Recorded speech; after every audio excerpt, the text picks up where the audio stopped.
Hey, what's up everyone? I'm Dark Barbarian and welcome back to another base building video. Today we're building a brand new Town Hall 5 hybrid base. And just like my other hybrid base designs, this one will help you protect your loot while pushing trophies at the same time. If you want to truly understand how this base works and why each building is placed the way it is, make sure to stick around for the base analysis. Don't just copy the layout blindly. Understanding the logic behind it will help you defend better and tweak it as needed.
Alright, let's get into the base analysis.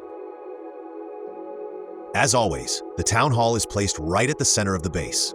That's because in hybrid bases, it's important to protect your Town Hall since it holds a decent amount of loot and is worth 1 star in battle. Keeping it in the core makes it much harder for attackers to reach and helps improve your overall defense. At Town Hall 5, your most important defenses are the mortar, wizard tower, and air defense. So naturally, we've placed them inside the central compartment to keep them safe and active for as long as possible. The mortar is placed in a way that it covers a wide portion of the base. This helps deal with spam attacks like Barch, G-Barch, and mass goblins by hitting groups of low-health troops before they can do too much damage. Next is the wizard tower. This is the only splash damage defense at TH5 that can hit both air and ground troops. Its range overlaps with the mortar and nearby defenses, giving it strong support coverage. It plays a key role in defending against grouped-up ground units and balloon drops. Then we've got the air defense, which is crucial at this Town Hall level. Its range covers a wide range of the base and it can take out about 90% of a balloon's health with a single shot. When you pair this with the archer towers, it becomes a beast against mass balloon strategies. Now, some of you might be thinking, what if someone uses lightning spells to take down the air defense? Well, here's the thing. At TH5, attackers can only bring 2 lightning spells, and together they do around 480 damage. That's not enough to destroy any major defense like the air defense or wizard tower. So placing these defenses near the center is totally safe and helps in keeping them active throughout the battle. The archer towers are placed in such a way that their range covers nearly the whole base, ensuring you have full 360-degree protection against air and ground attacks. The cannons are spread across the base to provide solid coverage against ground troops and help create a balance between ground defense. You might have noticed these cannons placed outside the walls and wondered why it's there. Well, at TH5, we don't get enough walls to cover everything, so placing these cannons outside isn't a bad thing. In fact, it's a tactical move. As you move up in town hall levels, players often use this trick. When a giant attack comes from that side, instead of heading straight to the base, the giants are pulled toward the outside cannon first. This gives your other defenses more time to take them out before they reach the core. Now, coming to the storages, I've tried placing the storages at a distance from one another. When we group the storages, they are far more likely to get taken out altogether by opponents. But when we place them away from one another, the opponent has to take out the whole base in order to get all the loot.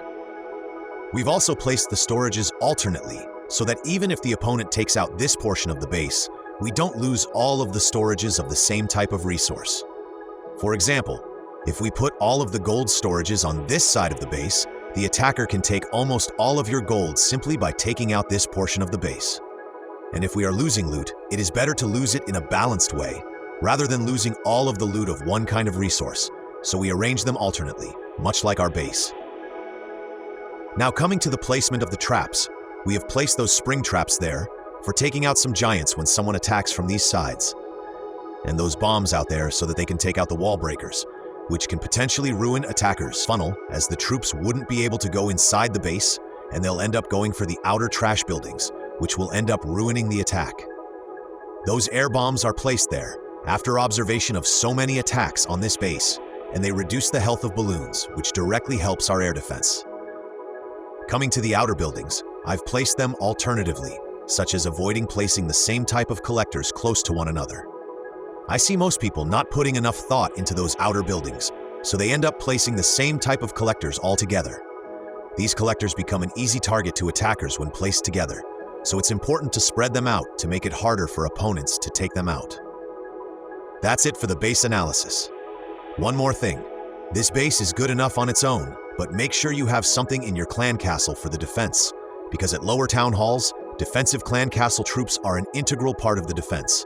So if you want to boost your success rate, I definitely recommend getting a baby dragon or some Valks in your clan castle for defense.